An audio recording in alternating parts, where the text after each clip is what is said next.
पढ़ते पढ़ते 5 मिनट हो गया और सोचते हैं चलो थोड़ी देर का ब्रेक ले लेते हैं। और साहब इस ब्रेक में करे क्या, चलो थोड़ी देर फ़ोन यूज़ कर लेते हैं।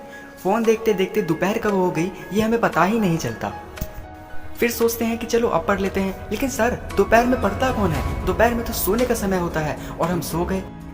और सोते सोते शाम कब हो गई ये हमें पता ही नहीं चलता। अब सीधा उठ के तो पढ़ने बैठ नहीं सकते क्योंकि उस समय तो हम अलग ही नशे में होते हैं। शाम का टाइम तो पार्क जाने का होता है और हम चले जाते हैं पार्क। और पार्क से आते आते रात हो जाती है और रात को सर पढ़ता कौन है, रात को तो टीवी देखने का टाइम होता है और टीवी देखते देखते आ जाता है खाने का टाइम। और अब सोचते हैं कि चलो थोड़ा खाना खा लेते हैं, अब दिमाग भी चलेगा और फिर आराम से बैठ के 12 बजे तक पढ़ेंगे। यार रात तो अपनी है। लेकिन सर खाना खाने के बाद तो सोने का टाइम होता है, उस समय पढ़ता कौन है।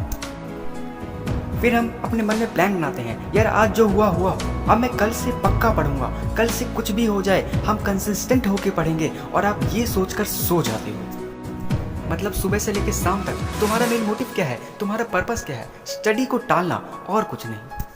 यार तुम्हारे सीनियर्स, तुम्हारे पेरेंट्स, तुम्हारे टीचर तुम्हें कहते रहते हैं पढ़ लो पढ़ लो पढ़ लो। यार ना तो उनके पास उतना ज़्यादा टाइम है और ना ही उनका मोटिव तुम्हें परेशान करने का है। लेकिन उनको एक बात पता है कि जब तुम बचपन में कलम नहीं घिसते हो ना तो बाद में ज़िंदगी कैसे तुम्हें घिसती है, ये बात उनको पता है।